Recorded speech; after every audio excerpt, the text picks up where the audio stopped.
அடுத்ததாக பார்த்துட்ருப்பது சுமார் ஒரு 7 மாதம் 8 மாதம் காய்க்கக்கூடிய சுப்ரீம் மிளகாய் நாற்று.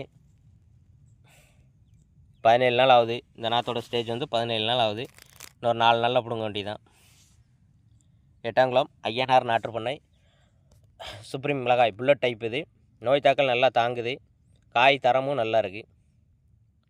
புல்லட் டைப்பில் இப்போ உள்ள நிலவரத்துக்கு ரொம்ப டாப்பாக இருக்கிறது சுப்ரீம் அக்ரோசியா. கொடுத்தவனுக்குள்ள நல்ல ரிசல்ட்டு நல்லா இருக்குது. எட்டாங்குளம் ஐயனார் நாற்று பண்ணை. எந்த சந்தைனாலும் கீழே கமெண்ட் பண்ணுங்கள், ஷேர் பண்ணுங்கள், சப்ஸ்கிரைப் பண்ணுங்கள். தரமான நாற்றுகள் வாங்க சிறந்த இடமாக விளங்கும் எட்டாங்குளம் ஐயனார் நாற்று பண்ணை. முன்பதிவே இல்லாமல் ஹெவியாக போட்டு வைக்கிறது நம்ம தாங்க. அவன் பில்லாரி சொன்ன மாதிரி நம்ம தான், அதே மாதிரி நம்ம தான். நாற்று பண்ணனாலே எட்டாங்குளம் ஐயனார் நாற்று பண்ணை. நாற்று பிடிச்சிருந்தா ஷேர் பண்ணுங்கள், சப்ஸ்கிரைப் பண்ணுங்கள். இதில் சிம்பிள் டிஃப்ரென்ஸ் சொல்கிற பாருங்க, ஏன் நம்ம ரூபா வாங்கலைன்னு சொல்லி. இப்போ இது வந்து வெறும் 17 நாள் தான் ஆகுது. ஆனால் நாற்று அடுத்து இன்னும் 4 நாளில் பிடிங்கிடலாம். சம்முன்னு உண்டாயிட்டு நான் அங்கே ஒரு பெட்டு கிடக்கு பார்த்தீங்களா, அந்த நாற்றெலாம் வந்து பார்த்தீங்க அப்படின்னா 35 நாள் ஆச்சு. ஆனால் இதே ஸ்டேஜில் தான் இருக்குது, வளர மாட்டேங்குது.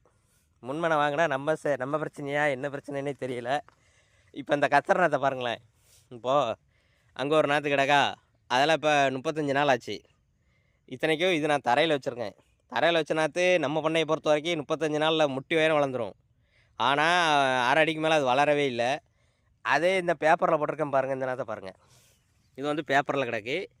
இந்த நாற்று இப்போ கரெக்டாக 15 நாள் தான் ஆகுது. இன்னும் 2 நாளில் பிடிங்கிடலாம் இந்த நாற்றை.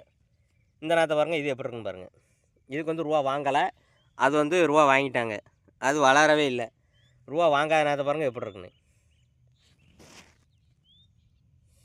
இதெல்லாம் இன்னும் அவ்வளோதான், 2-3 நாள் டைமில் பிடிங்கிற வேண்டியதான். வேறு பார்த்தீங்களா, பேப்பரில் வைக்கிற நாற்றுக்கு இதுதான் வித்தியாசம். இப்போ நீங்கள் அங்கே பார்த்த நாற்றை பிடுங்கினோம்னா வேறே இருக்காது.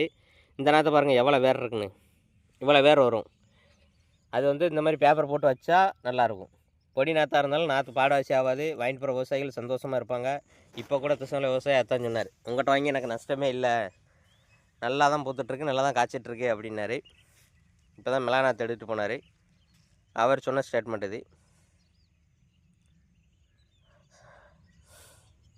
எட்டாங்குளம் ஐயனார் நாற்று பண்ணை. நாற்று பிடிச்சிருந்தா ஷேர் பண்ணுங்கள், சப்ஸ்கிரைப் பண்ணுங்கள்.